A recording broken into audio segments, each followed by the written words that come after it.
সুপ্রিয় দর্শক, আজকে আমাদের মাঝে উপস্থিত রয়েছেন ব্রাইটন গ্লোবাল সিইও শিরাতুন শিপন। শুভ সকাল, কেমন আছেন? ভালো আছি, থ্যাংক ইউ। জি, বাংলাদেশের উচ্চশিক্ষা যথেষ্ট সুযোগ আছে আমাদের বাংলাদেশে, আমরা যতটুকু জানি, কিন্তু সেটা থাকার পরও ম্যাক্সিমাম স্টুডেন্টরাই কিন্তু দেশের বাইরে উচ্চশিক্ষার জন্য যান। এটার পেছনের মূল কারণটা কি? শুরুতে এটা আপনার কাছে একটু জানতে চাই। এটা অনেকগুলো কারণ আছে।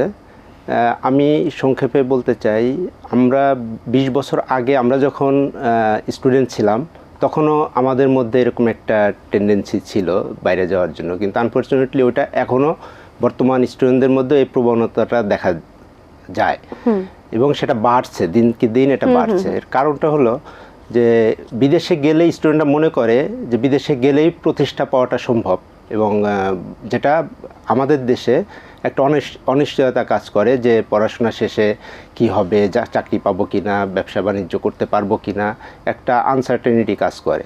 কিন্তু বাস্তবতায় দেখা যায় বিদেশে গেলে অ্যাকচুয়ালি যারাই যায় তারাই কিন্তু সেটেল হয়, কোনো না কোনোভাবে তারা সেটেল হয়। যে কাজগুলো বাংলাদেশে করে না নিজের দেশে, বাইরে গেলে যেভাবে তারা ওইগুলা করতে পারে এবং তারা সাস্টেন করতে পারে। এটা একটা মূল কারণ আমার যেটা মনে হয়। আমরা যেরকম দেশে বাংলাদেশ থেকে স্টুডেন্টদেরকে দেখতে যেতে দেখি যে তারা দেশের বাইরে স্কলারশিপের জন্য যাচ্ছে বা উচ্চশিক্ষার জন্য যাচ্ছে, সেরকম কি কখনো সম্ভব বাংলাদেশেও আমরা দেখতে পারবো যে দেশের বাইরের স্টুডেন্টরা বাংলাদেশে আসতেছে? আসলে এখন বাংলাদেশের যে শিক্ষা ব্যবস্থা সেটার অবস্থা কেমন এবং কিভাবে সেটার উন্নতি করা যেতে পারে? হ্যাঁ, অবশ্যই সম্ভব, কারণ একটা সেক্টরে কিন্তু অলরেডি বাইরের স্টুডেন্টগুলো আমাদের দেশে আসছে, লাইক মেডিকেল, এবং মেডিকেলেও কিন্তু আমাদের শিক্ষা ব্যবস্থা যথেষ্ট ভালো হচ্ছে। আমরা কিছু যদি নিউজ দেখি লাস্ট ফিউ ইয়ার্স এর, যে অনেক এমন হয়েছে যে দেশের বাইরে যে চিকিৎসাটা সফল হয়নি আমাদের বাংলাদেশে সেটা হয়েছে। লাইক এমবিবিএস প্রোগ্রামে যেমন বাইরে থেকে আমাদের আশেপাশের দেশগুলো থেকে অনেক স্টুডেন্ট আমাদের মেডিকেল সেন্টারগুলোতে আসতেছে, এবং তারাও অনেক মেডিকেল কলেজগুলো আমাদের দেশের ওরা সিটও দিতে পারে না, এরকম ইনফরমেশনও আমরা জানি যে বাইরে থেকে স্টুডেন্ট আসতে চাইবেন। আমরা তো স্টুডেন্ট নিয়ে কাজ করি, অনেক স্টুডেন্টের বিষয়ে আমরা প্রাইভেট ইউনিভার্সিটিগুলোর সাথে কন্ট্যাক্টও করেছি, কিন্তু তারা অতটা রেসপন্স করে না। তার মানে তাদের এখানে ওভারসিজ স্টুডেন্ট আছে এবং তারা হ্যাপি। হ্যাঁ, সো আদার সেক্টরে এটা কিন্তু গভর্নমেন্ট যদি করে, নজর দেয়, তাহলে সম্ভব। কারণ অন্য অন্য ফিল্ডেও সম্ভব যদি আমাদের সরকার আন্তরিক হয় এই বিষয়ে। আচ্ছা, এবং আমরা আরেকটি বিষয় যেটা দেখতে পাই যে অনেক সময় উচ্চশিক্ষার জন্য যারা যে প্রতিষ্ঠানগুলোর সাথে সহযোগিতা করেন বা প্রতিষ্ঠানের হেল্প চান, আসলে যাদের মিডিয়া হিসেবে ব্যবহার করেন যে প্রতিষ্ঠানগুলো, সেই প্রতিষ্ঠানগুলো থেকে অনেক আছে যেগুলো থেকে প্রতারিত হন। এই ব্যাপারগুলো আসলে কিভাবে জাস্টিফাই করা যায়, বা যারা আসলে এই ব্যাপারগুলো জানে বা আসলে নিজের জায়গা থেকে দেখতে চায় যে আমি প্রতারিত হব না, সে কি কি বিষয়গুলো নোটিস করতে পারে? হ্যাঁ, একটা খুব ভালো কোশ্চেন করছেন। এটা খুবই কমন আমাদের দেশে। রিসেন্টলি আপনি মিডিয়াতে দেখবেন, রিসেন্টলি একটা নিউজ আসছে, খুবই বড় একটা কোম্পানি কয়েকশো কোটি টাকা মেরে দিয়ে লাপাত্তা হয়ে গেছে। কোম্পানিটা বন্ধ আছে ওখানে এই সরকার পতনের পরে। সো আমার সাজেশন এবং যেটা হওয়া উচিত যে সবাইকে সচেতন হতে হবে। কোনোভাবেই প্রপার ডকুমেন্টেশন ছাড়া, ইউনিভার্সিটির অ্যাকাউন্ট ছাড়া কোনো টাকা পয়সার জন্য কোনো এজেন্ট বা কোনো ব্যক্তিকে, কোনো কোম্পানিকে কেউ যেন প্রদান না করে। সো ডিরেক্ট ইউনিভার্সিটির অ্যাকাউন্টে যদি পে করে তাহলে কোনো না কোনোভাবে টাকাটা রিফান্ড আসবে। হ্যাঁ, সো কোনোভাবেই প্রলোভনে পড়ে যেন কেউ কোনো ক্যাশ টাকা কোনো কোম্পানিকে, কোনো এজেন্টকে না দেয়। সে এই বিষয়ে সচেতন হলে আশা করি প্রতারণা করার আর কোনো সুযোগ নাই। আপনার প্রতিষ্ঠানের কার্যক্রম সম্পর্কে একটু জানতে চাই। আমার কোম্পানি ব্রাইটন গ্লোবাল, আমরা বাংলাদেশ থেকে ইন্টারন্যাশনাল স্টুডেন্ট বাইরে রিক্রুট করি, বাইরের ইউনিভার্সিটিগুলোতে স্কলারশিপ, পার্শিয়াল স্কলারশিপ, বিভিন্ন অফারগুলা ইউনিভার্সিটিগুলো দিয়ে থাকে, ওইগুলো আমরা এখানে প্রোভাইড করি। সো মালয়েশিয়া, ইউকে, ইউএসএ, এই তিনটা কান্ট্রি মেনলি আমি ফোকাস করি। মালয়েশিয়াতে প্রচুর স্টুডেন্ট যাচ্ছে রিসেন্টলি। সো মালয়েশিয়া এবং মালয়েশিয়ায় মেইনলি আমার company main focus from Brighton global. পাশাপাশি ইউকে এবং ইউএসএ নিয়ে আমি কাজ করছি। আমাদের দেশে যদি আমরা দেখি যে যারা পরীক্ষার্থী থাকেন স্কুল কলেজে, তাদের রেজাল্ট কিন্তু খুব ভালো আমরা পাই। পাশের হার 90% আমরা দেখি এবং প্রচুর জিপিএ 5 দেখি। এত ভালো স্টুডেন্ট থাকার পরও আমাদের আসলে বেকারত্বের হার এত বেশি কেন? এই ব্যাপারে একটু আপনার মতামত জানতে চাই, আসলে প্রবলেমটা কোথায়? প্রবলেমটা অ্যাকচুয়ালি কর্মসংস্থান। হ্যাঁ, প্রচুর অ্যাপ্লিক্যান্ট আছে, আমাদের দেশে লক্ষ লক্ষ গ্রাজুয়েট বের হচ্ছে প্রতি বছর। হ্যাঁ, কিন্তু কর্মসংস্থানের অভাবের কারণেই স্টুডেন্টগুলা বেকার। এই কারণেই তো আমি আগেই বলেছি যে শুরু থেকে স্টুডেন্ট এই জন্য বাইরে যাওয়ার জন্য ওয়ে খোঁজে আর কি, বাইরে যেতে চায়। আচ্ছা, আমাদের বাংলাদেশ থেকে তো বিভিন্ন দেশে আসলে অনেক স্টুডেন্টরা পড়তে যায়, তার মধ্যে অন্যতম হচ্ছে মালয়েশিয়াতে আমরা দেখি বেশি তারা পড়াশোনার জন্য যেতে চান।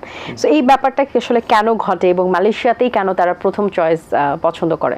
ধন্যবাদ আপনাকে, গুড একটা কোশ্চেন করেছেন। মালয়েশিয়া অ্যাকচুয়ালি আপনি অবাক হবেন যে ইউনেস্কো জরিপে মালয়েশিয়া ওয়ার্ল্ডের মধ্যে 9th destination for higher study. So 2014-তে মালয়েশিয়া ছিল 12, এখন এটা 9 পজিশনে আসছে।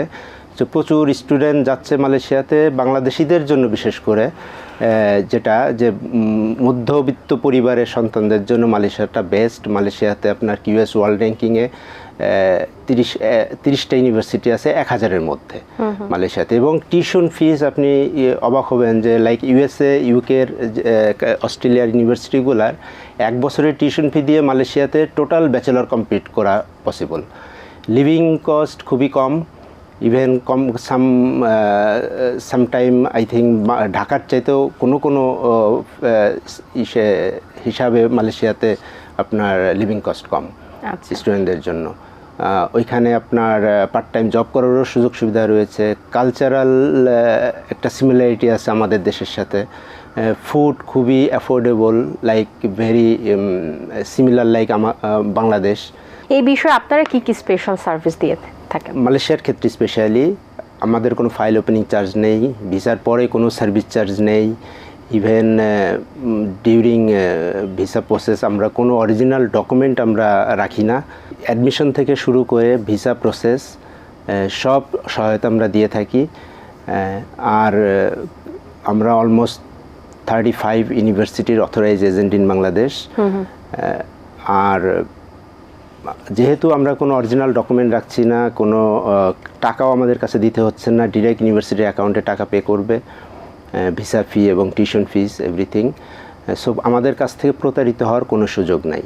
অনেক স্টুডেন্ট রয়েছে যাদের আসলে আর্থিকভাবে তারা সচ্ছল না, কিন্তু স্কলারশিপ পাওয়ার পরে যাওয়ারও তো কিছু খরচ থাকে, বা যারা আসলে চান পড়াশোনা করতে, মেধাবী স্টুডেন্ট কিন্তু খরচের অভাবে পড়তে পারছে না, তাদের জন্য আপনাদের কোনো স্পেশাল ব্যবস্থা আছে কিনা? হ্যাঁ, আমরা এই ব্যাপারে আমরা সহায়তা করে থাকি। রেজাল্টটা একটু ভালো হতে হবে, রেজাল্ট যদি ভালো হয় আমরা স্পেশাল রিকোয়েস্ট করে আমরা স্কলারশিপ অ্যারেঞ্জ করে দিতে পারি। এবার একটু আপনার ছোটবেলা সম্পর্কে জানতে চাই। আপনার পড়াশোনা কোথায় হয়েছে, ছোটবেলা কোথায় কেটেছে? ছোটবেলা অ্যাকচুয়ালি আমি গ্রামে জন্ম, গ্রামেই বড় হয়েছি। রাজবাড়ী জেলার বসন্তপুর ইউনিয়নের রাজাপুর গ্রামে আমার জন্ম। ওইখানেই আমি ক্লাস 3 পর্যন্ত পড়েছি। তারপরে একটু দুষ্টু ছিলাম অনেক ছোটোবেলায়। আমার বাবা চাকরির কারণে জব স্টেশনে থাকতো, মাসে একবার বাড়িতে আসতো। সো আমাকে পরে ঝিনেদা একটা প্রি ক্যাডেট স্কুলে, রেসিডেন্সিয়াল স্কুলে পাঠিয়ে দেয়। ওইখানে ছিলাম, ওইখানেও থেকেছি 3 বছর। পড়ার পরে আবার দেশে গ্রামে ব্যাক করেছি। ওইখান থেকে এসএসসি কমপ্লিট করে। আচ্ছা, আপনার এই সেক্টরে আসলে উদ্যোগটা নিয়েছিলেন কিভাবে? যেহেতু আপনি সিইও, তার মানে আপনি শুরুটা করেছিলেন, তো সেই জায়গায় শুরুটা হয়েছিল কিভাবে, বা এই সেক্টর নিয়ে আপনি কাজ করবেন এটা আর কিভাবে এসেছে? অ্যাকচুয়ালি আমি প্ল্যান করে এই সেক্টরে আসা হয় নাই। আমি অস্ট্রেলিয়াতে গিয়েছিলাম আমার ডিপেন্ডেন্ট হিসাবে, আমার ওয়াইফ পড়তে গিয়েছিলাম, আমি ডিপেন্ডেন্ট হিসাবে অস্ট্রেলিয়াতে গেলাম। অস্ট্রেলিয়া থেকে 7 ইয়ার্স পরে দেশে ব্যাক করি। ব্যাক করে আমাদের আবার অস্ট্রেলিয়াতে ব্যাক করার প্ল্যান ছিল। সো এই ট্রানজিশনাল পিরিয়ডটার জন্য একটা কোম্পানিতে আমি জয়েন করি যারা মালয়েশিয়া নিয়ে, শুধু মালয়েশিয়া স্টাডি নিয়ে কাজ করে। সো ওইখানে প্রায় 5-6 বছর আমি কাজ করি। সো মালয়েশিয়াতে অনেকবার যাওয়া হয় এবং মালয়েশিয়ার কাজ সম্পর্কে ডিটেলস আমি যখন বুঝতে পারি তখন চিন্তা করলাম যে নিজেই কিছু করা যায়। তারপরে ইনশাল্লাহ শুরু করলাম। 2 বছর হলো আমি নিজে শুরু করেছি, আলহামদুলিল্লাহ ভালো আছি। জি, অবসর সময় কি করা হয়? অবসর সময় খুব একটা পাওয়া হয় না, আমার 2টা বেবি আছে। হ্যাঁ, ওই সময়টা অ্যাকচুয়ালি ওদের সাথেই কাটানো হয়, পরিবারকে সময় দেওয়া হয়। হ্যাঁ। জি, অসংখ্য ধন্যবাদ আপনাকে। খুব গুরুত্বপূর্ণ কিছু কথা বলেছেন, আশা করছি দর্শকদের ভালো লেগেছে। অনেক শুভকামনা রইল আপনার জন্য, ভালো থাকবেন সবসময়। আপনাকে ধন্যবাদ। এটিএন টিভির দর্শক যারা এই প্রোগ্রামটা দেখছেন তাদেরকেও ধন্যবাদ জানাচ্ছি। দর্শক, আশা করছি আজকের আয়োজন আপনাদের ভালো লেগেছে। আজ এ পর্যন্তই, আপনাদের সঙ্গে দেখা হবে আগামী পর্বে নতুন কারো সঙ্গে। সেই পর্যন্ত ভালো থাকুন, সুস্থ থাকুন এবং এটিএন বাংলার সাথেই থাকুন। আল্লাহ হাফিজ। দিন আসে দিন যায়, সময়টা চলে যায়, তবু আছি এই বেশ ভালো। জীবনটা রঙময়, যেভাবেই হওয়া চাই, নয় কবু সাদা কালো। এই আশাতে স্বপ্ন ভাসে, সুখ হাসে চোখে মুখে, চায়ের চুমুকে।